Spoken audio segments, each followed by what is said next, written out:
This is your midweek update. This is your midweek update. This is your midweek update. This is your midweek update. Hey, hey, hey. Hi, I'm Pastor Kent King Nobles. This is the midweek update for the faith community of the First United Methodist Church of Normal, Illinois. I'm here with my co-host, Emily, to tell you about the news this week. What's that, Emily? What was that racket I was making? Well, I'm glad you asked. I'm practicing. You see, I heard from Jana that the whole church is invited to do a call to worship, but it's a rhythmic call to worship. So each of us can get a little bit of instructions, and we can chant and do a little rhythm at home, and we're going to put that all together through the magic of, how do they do that anyway? Put the choir together. It's going to be kind of like that. And then we'll use that for the call to worship at the end of this month.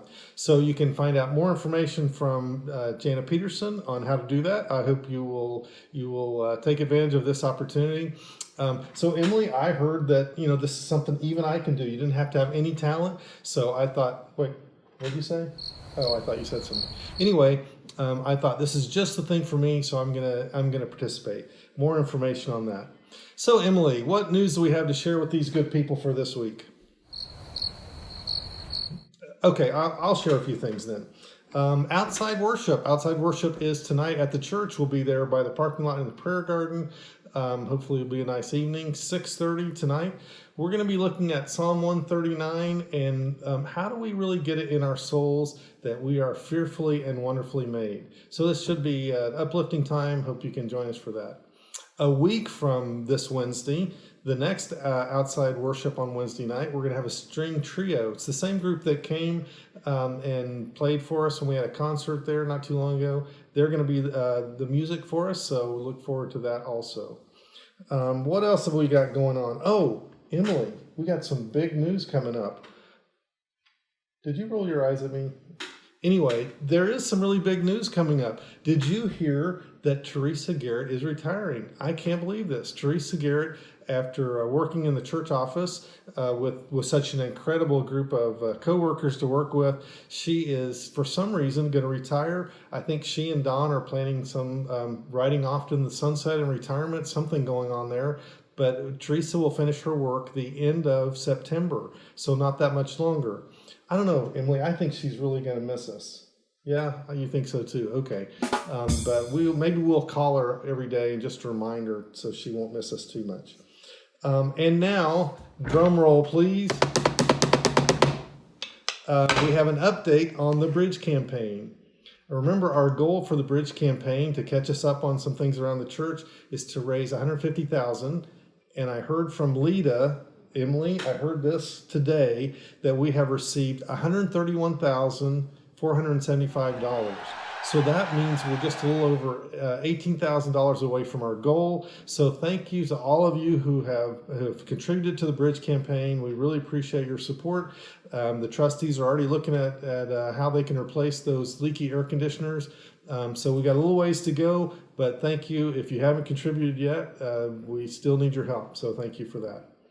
And finally, Emily, maybe not for you, but I want to show everybody a man who's not afraid of wearing a short skirt. This picture is, of course, our own Scott Whitman.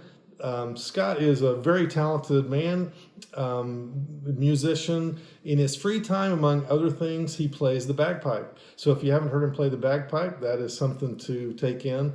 But that has nothing to do with what he's going to talk about now. Scott is going to talk to us about part of these Bridge campaign, these special projects, the part about preserving our stained glass windows with the covering.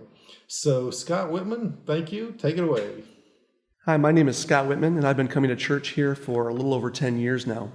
I've always felt that one of the most beautiful attributes to our church is the stained glass windows that we have in our sanctuary.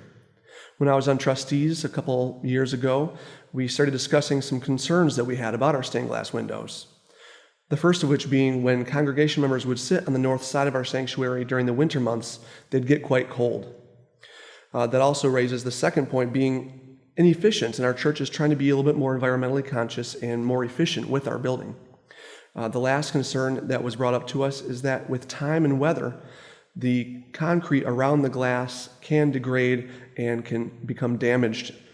So the solution to these problems that we are bringing to you today is covering the outside of our stained glass windows with a clear covering. That would solve those issues. And I challenge you, now that you know that we're bringing this to you, to look around town. You'll start noticing a lot of other churches have done the same.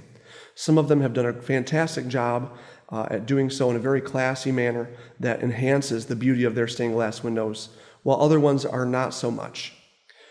So we want to make sure that we're doing this in a way that's going to enhance the beauty of our stained glass windows here and protect them for generations to come.